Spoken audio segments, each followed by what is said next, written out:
All right. Well, good morning, friends. We're here for lesson number 9 of our class in patristic and medieval church history. Today, we're really jumping in with both feet now to what I would call medieval church history. There are different ways of classifying where does the break come between patristic church history and medieval church history. I'm gonna make a brief case today for why I think there is a significant change that comes in the year 800. Some people would identify that as a time when the Middle Ages begin. So anyway, let's go ahead and pray, and then we'll get into our work today. Let's pray. Father in heaven, thank you so very much for the opportunity to uh, look at the story of what you have done. Lord, it is a vast story. I thank you, Lord, in these days for good historians who are leading many students back into the study of church history. Lord, Protestants have been criticized for our lack of understanding about the amazing things you've done down through the history of your church. We pray, Lord, that you would help us to be Catholic, not in the sense of being Romanists, but in the sense of being universal people who understand the universal church. Lord, who believe that salvation is by grace alone, through faith alone, because of Christ alone. And that, Lord, though your church is divided in various ways, we thank you, O Lord, that the way of salvation is available for all who repent of their sin and run to Christ and trust in his work on the cross alone for their salvation. Lord, I ask that you would give us wisdom and insight into our lesson today, and we'll give you thanks for it. In Jesus' name we pray. Amen. All right, well, let me go ahead and share my screen here then, and we're going to look today at lecture number 9. So here we have, once again, a history of Christ's church. Remember that in Matthew 16:18, Jesus said, I will build my church. The more that I've become aware of just how vast the literature is and many different persons over the last 2,000 years have lived and labored and bled and died and traveled and for Christ, have written books, have had theological controversies, the more I'm overwhelmed by the number of people that are going to be in heaven with me. And I am so thrilled to see the free grace of God in Christ manifested. I believe we live in a time when the church is pressing forward the claims of Christ. There's a new attention to biblical doctrine within the Protestant branch of the visible church. I'm thankful for that. But I want to remind us that we're entering now into a period that has been known through history, maybe appropriately, maybe inappropriately, but as the Dark Ages. And today I want to emphasize the theme of a divided church. We're going to see today the Church of Christ ripped right down the middle. Now, as a Protestant, I'm not persuaded that that's actually a bad thing, that I'm not persuaded that the church has to be organizationally one, but she does need to be one in the gospel. So we'll see how that unfolds today. So our text for today is Revelation 2, verses 3 and 4. Oh, wow. And yeah, Mike, this fits right in with some of what you've been thinking about here recently. But Revelation 2, verses 3 and 4, the apostle is is remember, he's recorded his encounter with the resurrected Christ in Revelation 1, this one like a son of man. And now there are these 7 letters to the 7 churches. And the first one is where today, and that is the letter to the church in Ephesus. This was the large church there in Asia Minor. This was kind of the mother church from which many of these others then, no doubt, were planted. But so this is Jesus himself, after his resurrection, after his ascension, speaking to the Christian church. And so listen to what Jesus says. He says, I know your works, your toil, and your patient endurance, and how you cannot bear with those who are evil, but have tested those who called themselves apostles and are not, and found them to be false. I know that you are enduring patiently and bearing up for my name's sake, and you have not grown weary. But now here's the verse. But I have this against you, that you have abandoned the love you had at first.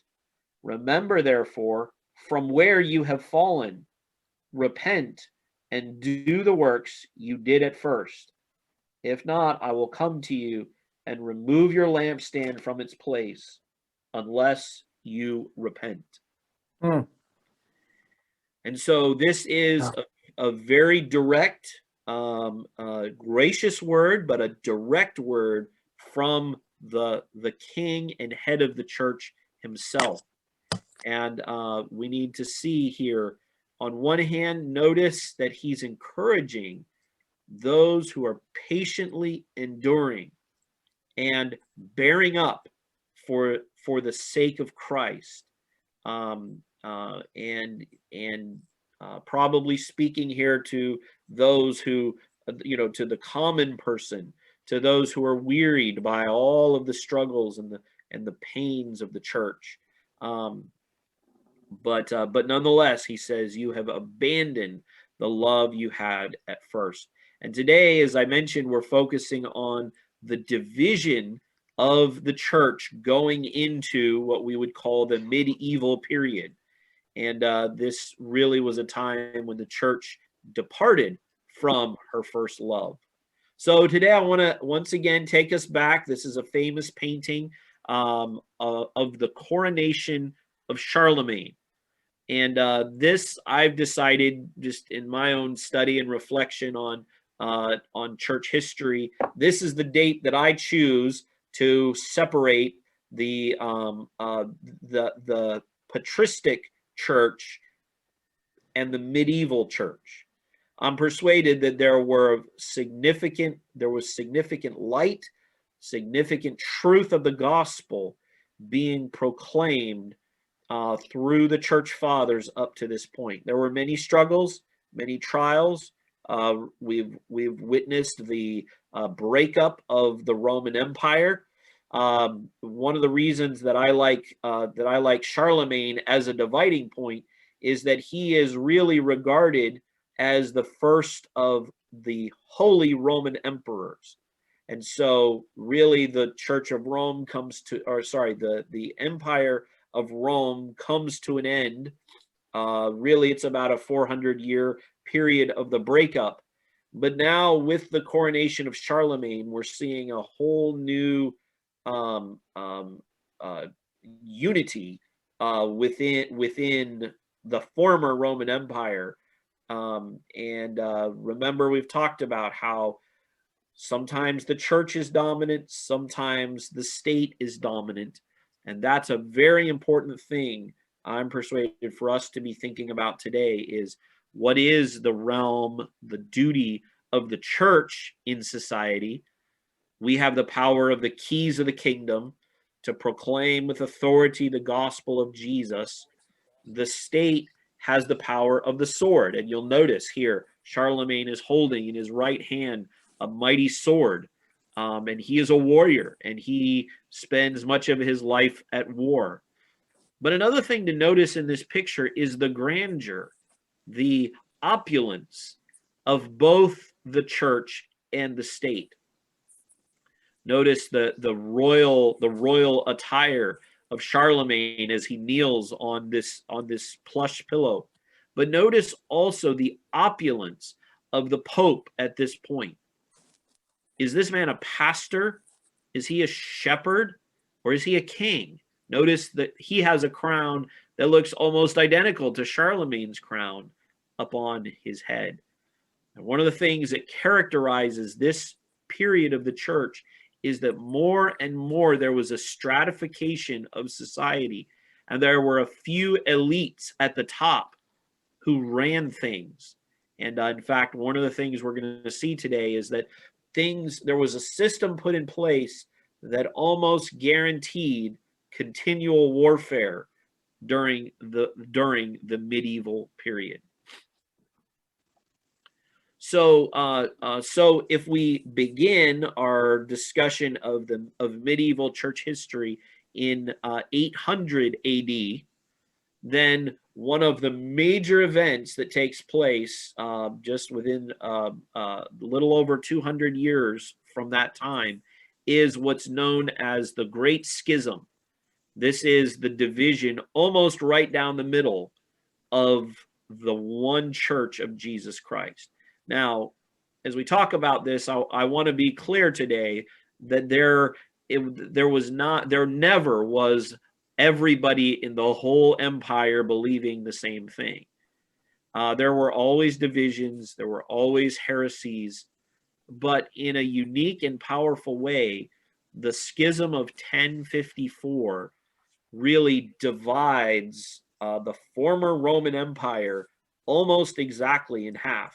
And you can see with this map here that on the left-hand side, you have what's now called the Holy Roman Empire. Okay, this is what we learned last time is the Carolingian Empire. That is the church, the empire that emerges from Charles the Great.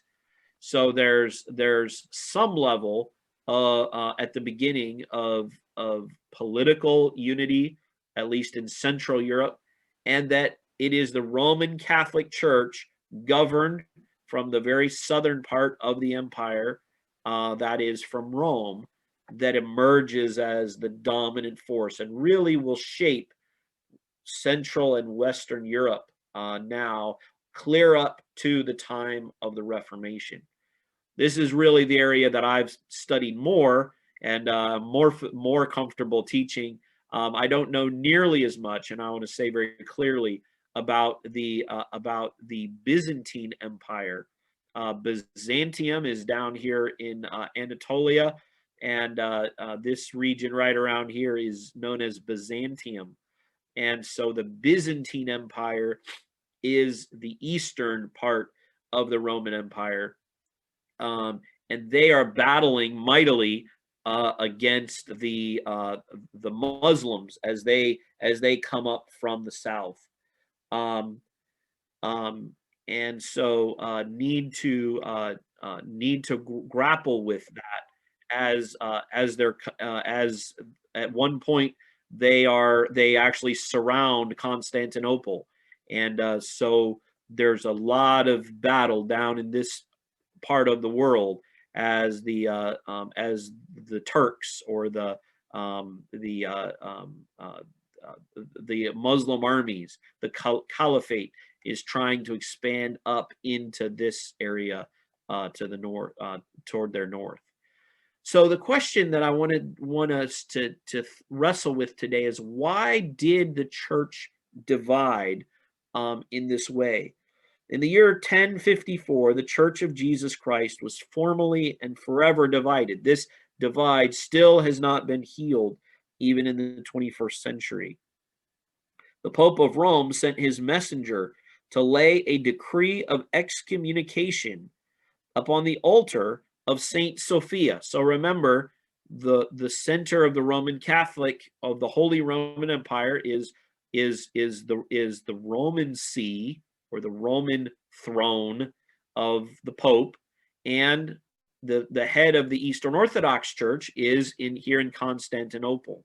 And so this really becomes now the place where these two official heads of the church excommunicate each other.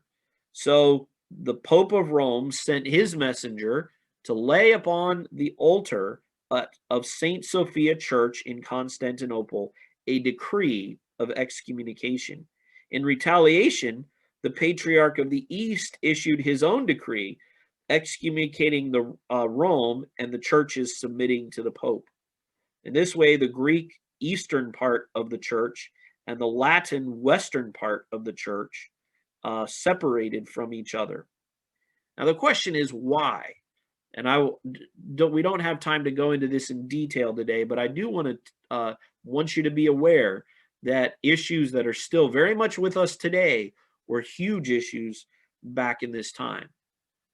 The first and the most important aspect of this was what's called the iconoclastic controversy.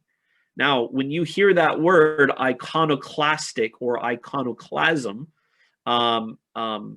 this has the word icon in it, and it has everything to do with the subject of images. What role ought images to play in the life and the spirituality of the church? An iconoclast is a person who destroys religious images or opposes their veneration. And I want to say right here that I am very sympathetic to the iconoclastic argument. I believe that it is sinful to worship Christ through the use of statues or images or pictures. This is the traditional Protestant position. This will become a major issue in the Reformation as well.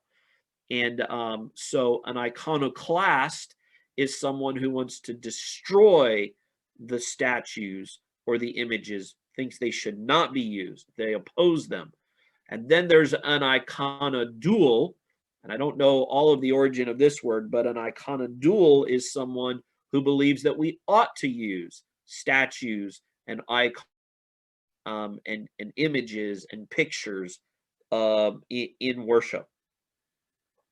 So in the East, in 726 AD, Byzantine ruler Leo III had issued the first iconoclastic decree. He was forbidding the worship of images. Now, we need to understand that the main reason that he did this is because the Mohammedans or the Muslim armies were charging Christians with being polytheists. They said, well, you're worshiping the Father, but you're also worshiping another person, the Son, and you're also worshiping Mary. And there was no sense in which Christianity at that point was clearly a monotheistic religion. Leo was supported by the Patriarch of Constantinople and also by those higher up in the tiers of the clergy. However, many monks and common people opposed this decree. Now, at Rome, over on the other side, Pope Gregory II denounced this imperial interference. So here, this guy over here, he is a king, and he is making laws. Now, over in Rome, here's Pope Gregory, and he's saying, wait a minute, the church should not rule over the state should not rule over the church in this way. The charges of idolatry that were made did not really affect the Western church because Pope Gregory believed the secular powers had no right to interfere in the affairs of the church. This controversy continued throughout the reign of the Byzantine Emperor Constantine V. During the reign of the Empress Irene, it concluded with a victory for image worship. So now image worship becomes the norm. And again, Protestants like myself would say that is a subtle but a real form of idolatry. Well, so this then led to an attempt to resolve this question. Uh, uh, there was this Empress Irene, and and in the early 800s, while she reigned, Irene was able to influence the church. She was a devoted worshiper of images. She called the Second Council of Nicaea, called it the Council of Nicaea II here on my slide, in the year 787. It was decreed by this council that images should be venerated but not worshiped. So here we have a church council saying you ought to venerate images, you should use images, but you should not worship them. And I don't know what that means. What is the difference? What is the real difference for an uneducated person between venerating something and worshiping something? Well, during the reign of Leo V in the mid 800s, the controversy broke out again as the effort was made to impose iconoclasm upon the church, that is, the destruction of all of these things. This time, the chief defender of iconodualism, or the usage of images, was Theodore of Studion. He was born in Antioch and educated there, along with his friend and fellow student, John Chrysostom. Now, I'm not going to go into all the details here, but I just want you to see that the issue of images in worship was intricately involved in the schism of 1054. And these guys over here said images ought not to be used in worship. And this essentially is the position of the Protestants in the Protestant Reformation some 500 years later. So there was a long and violent conflict over the iconoclastic controversy. And that was probably the number one issue that led to the schism of 1054. Well, now we want to look at a few other causes. These were really doctrinal, particularly doctrinal issues. The second one is, and if you've not heard this word before, filioque.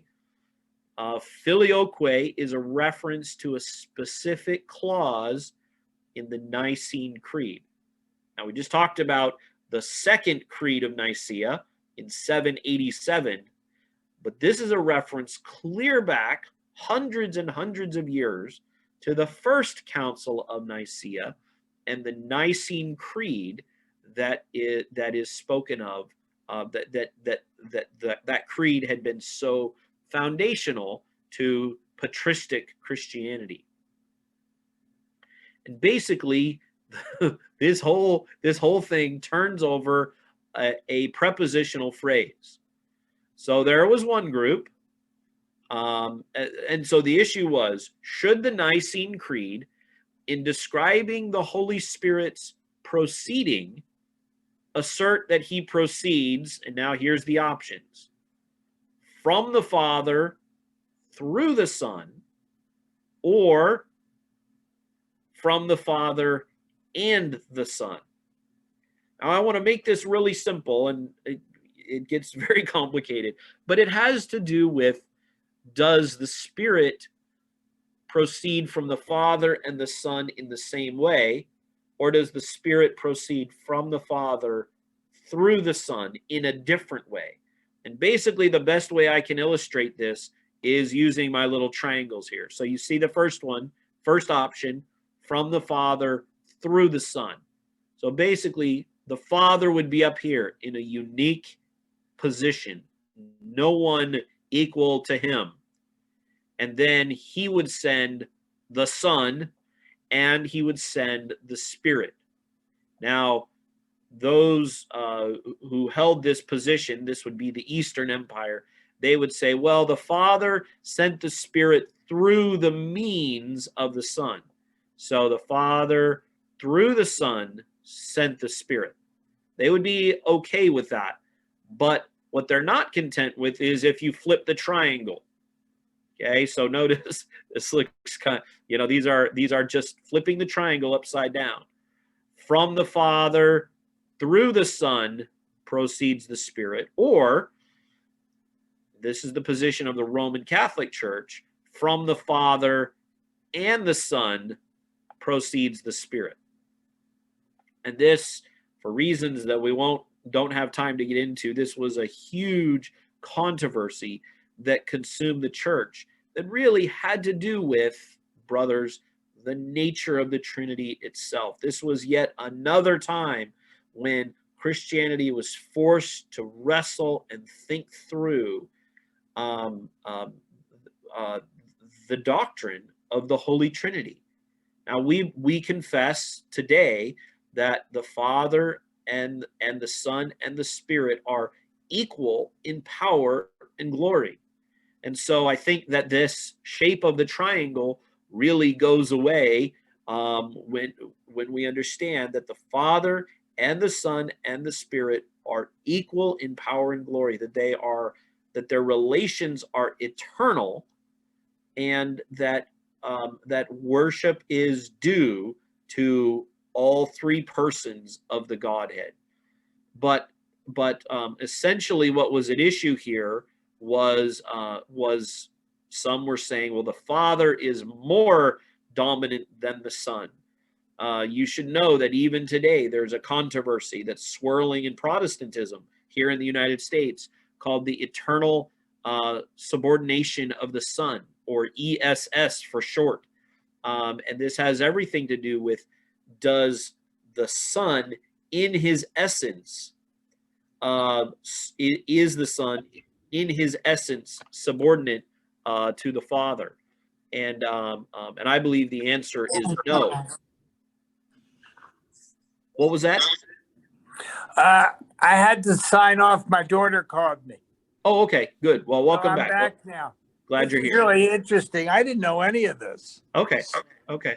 So the through the Son really is emphasizing the uniqueness of the Father.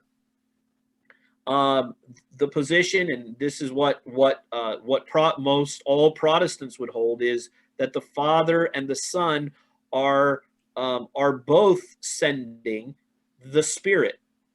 Jesus came; he was full of the Spirit. He said, "When I go, I will send the Spirit." And again, I don't want to get into the controversy itself and all the details today. That's beyond our class. But I want you to just see that essentially the way I think of it is here, it's like the Father has two arms, and he's sending the Son and he's sending the Spirit. But that Jesus is emphasizing that he is fully and completely God. And so it's right for the Father and the Son to send the Spirit. And so this is an area where most Protestants, I think, as far as I understand, most Protestants today would agree with the Roman Catholic Church in this statement that the Spirit proceeds from the Father and the Son, but would have even gone beyond that to say that the Father, the Son, and the Spirit are equal in power and glory and fully due all worship and praise. So that was yet another controversy that was swirling during this time and led to the schism of 1054.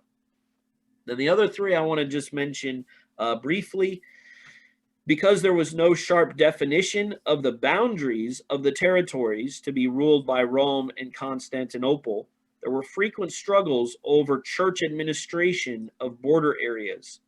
And this led to territorial disputes that led to the schism as well. There were also details of ceremonies. In the ceremonies of the church, different practices became the custom in the East and in the West. And these customs were formulated into church laws. And again, remember that one of the places where we are is God's law ought to be nominate. But what had happened was that the traditions of men were now being taught as though they were the commandments of God, rather than going to the Bible as the source of God's voice in the world. I believe that we can authoritatively land on an interpretation of the Bible, but here they weren't even interpreting the Bible. They were just creating all of these customs and all of these laws.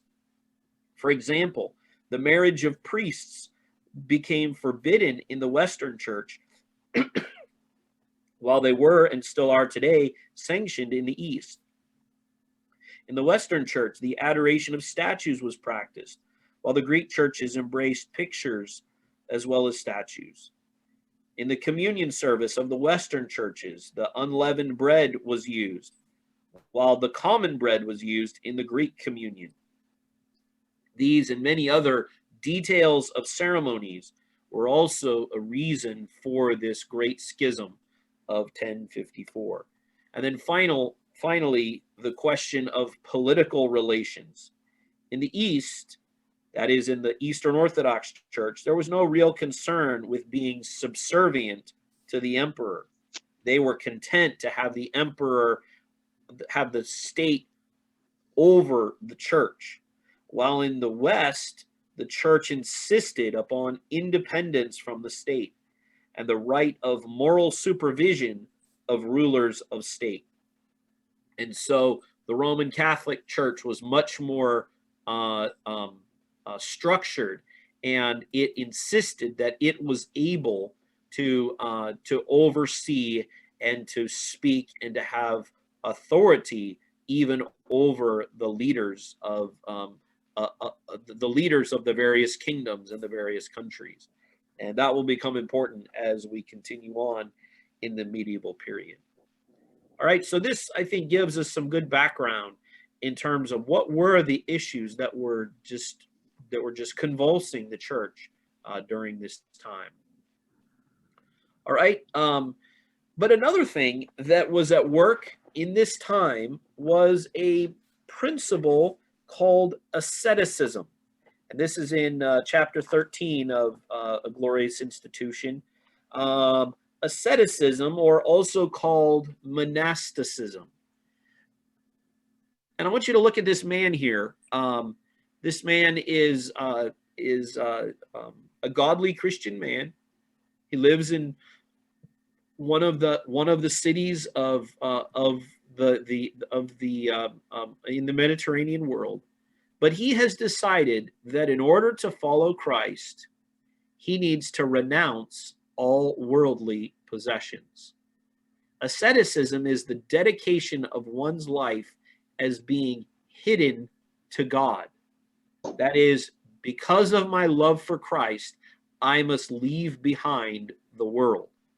Remember, it says in 1 John chapter 3, if anyone loves the world, the love of the Father is not in him. And so there was a particular interpretation that said, if you are going to really follow Christ with integrity and zeal, males, that is monks, and females, nuns, must renounce all possession of earthly goods.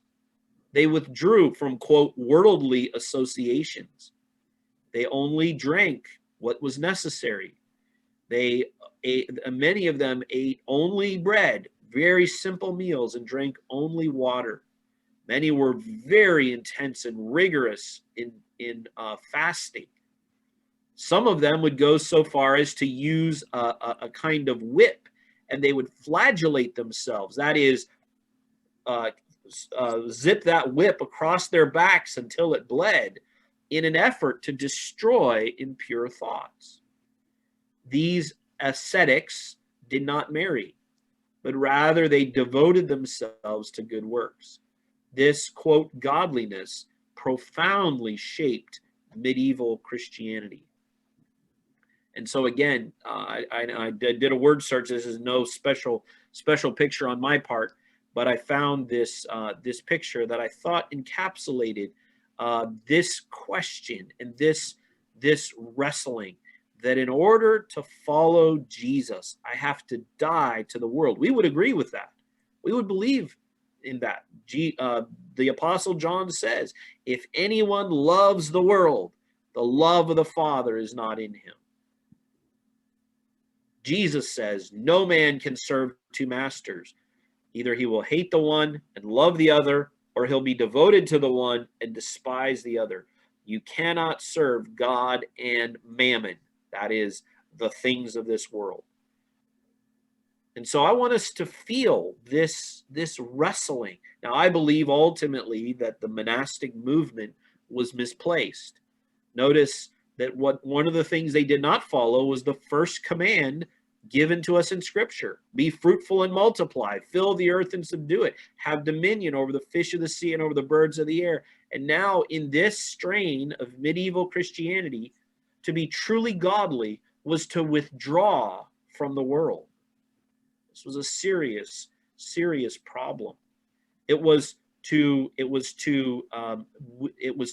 cut oneself off from the exchange of goods, from the opportunity to serve and to see the reward of your service to Christ. So there were some real problems that developed, and that would also deeply influence this period. In the Western Church, the cloister life developed inside these organizations now called monasteries.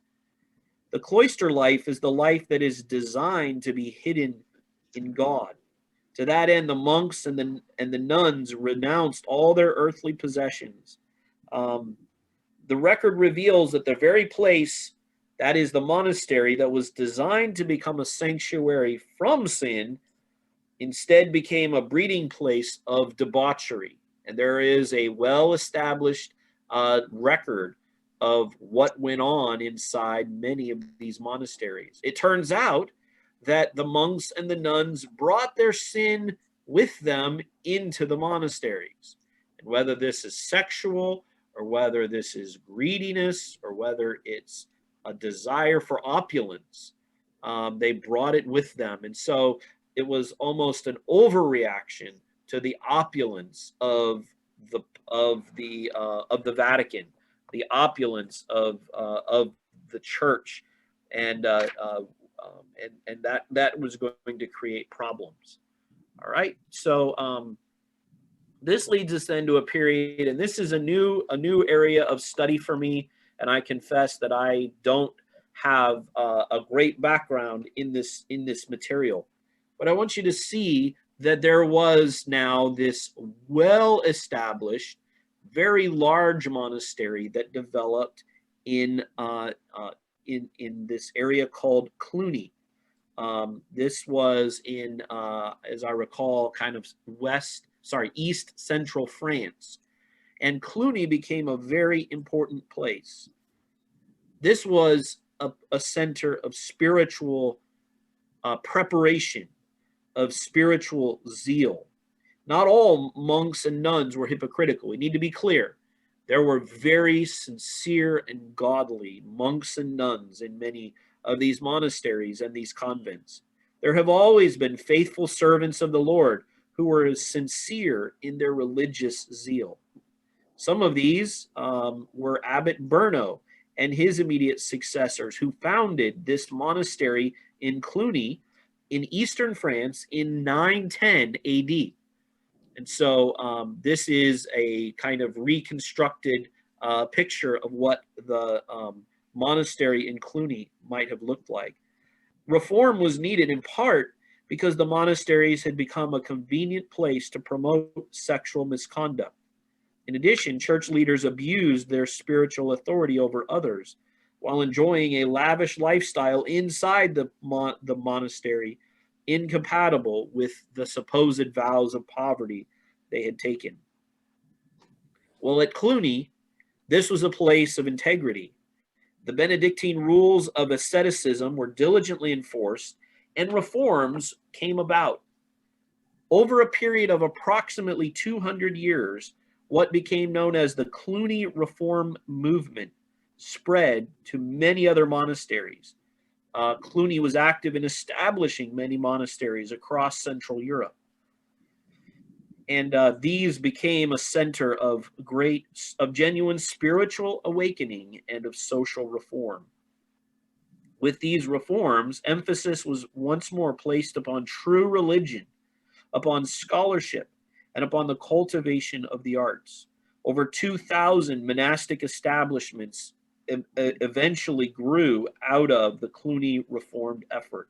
And it was the Cluny Reform movement which produced noteworthy men that we'll be looking at next week, such as Hildebrand, or one who became known as Gregory the Seventh, a very important person in church history. And then this leads us to and this is where my slides end, but I want to conclude today by pointing to chapter 14. The title is "The Church Cries Out for Spiritual Reform." There were many people across the continent of Europe and many people across the Byzantine Empire who knew that the church had in very serious ways lost her way, that she had become kind of a quasi-state, and that she was no longer shepherding the souls of saints using the power of the keys of the kingdom, but that she had grasped the sword. And again, I want to emphasize that some of the period that we're looking at were very dark days for the Roman Catholic Church. And you should know, particularly in the Roman Church, that's the one I'm most familiar with, that that it almost became kind of an insider's boys club, where the different kings and the different emperors would get together, and it was actually the rulers who were deciding who would be the next pope. And then at other times, the pope would raise armies, and the pope would start wars, and there were many very, very dark things that were going on in the name. And again, it's all being done in the name of Christ. And people had departed from the simplicity of the gospel. They had departed from the godly example and the biblical teachings of the apostles, and they were justifying all kinds of wickedness in the name of Christ. And so, and so I want us to see here that that the Cluny reforms were a very important part of several key leaders coming into positions of authority and influence.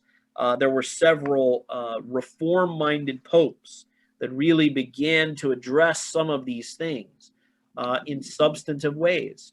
But nonetheless, none of these things were complete, and this led in many ways to some of the tensions that would eventually, in the 1400s, 1300s, and 1400s, would begin to congeal around men such as John Wycliffe.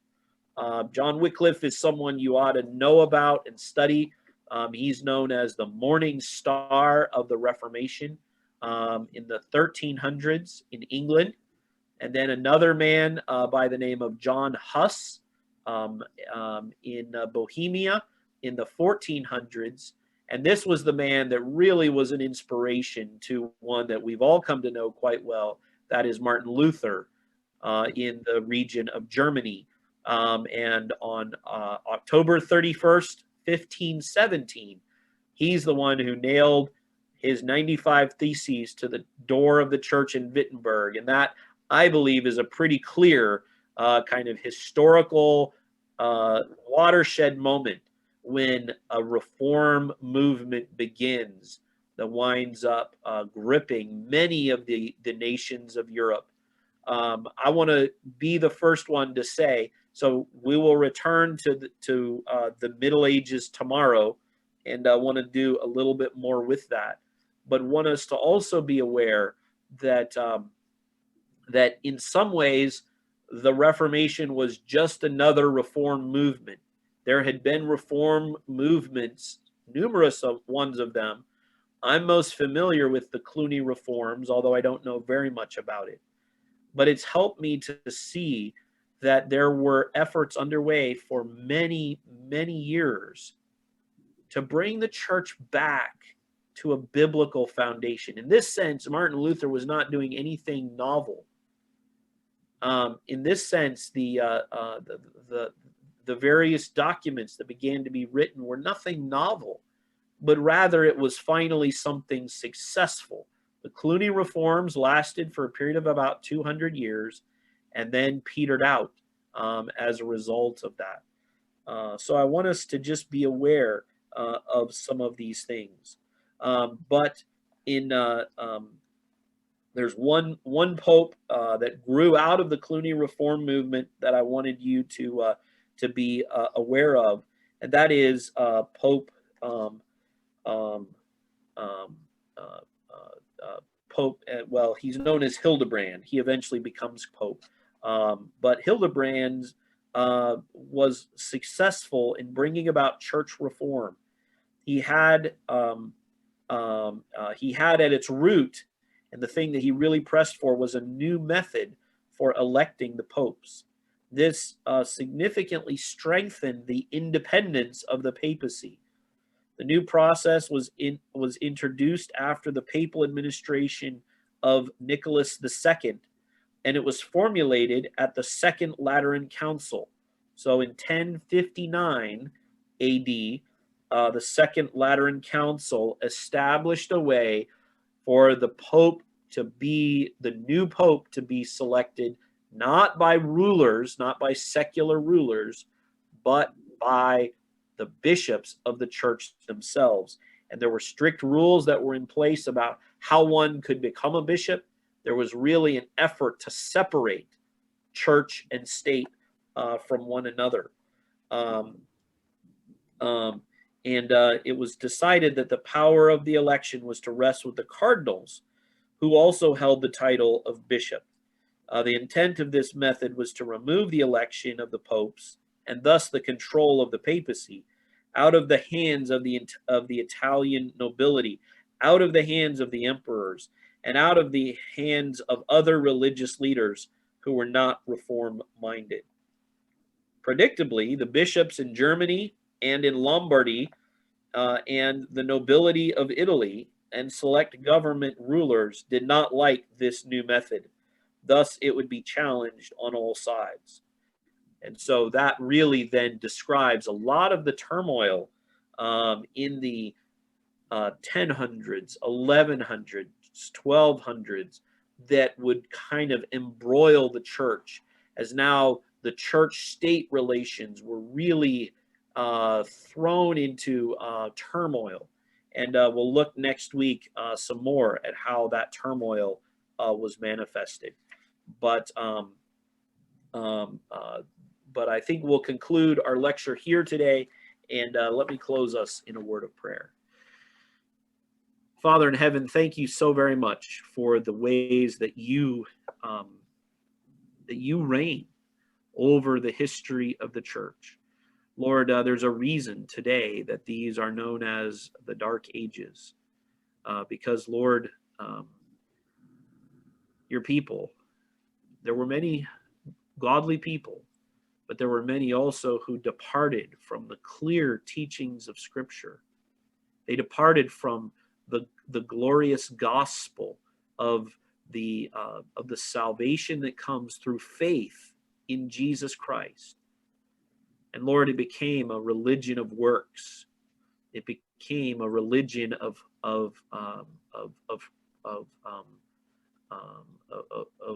speculation. Lord, speculative theology became a huge issue rather than being grounded in the clear teachings of Holy Scripture. We pray, Lord, that even in our day, that you would build the church upon the foundation of the apostles and prophets, with Christ Jesus himself as the chief cornerstone.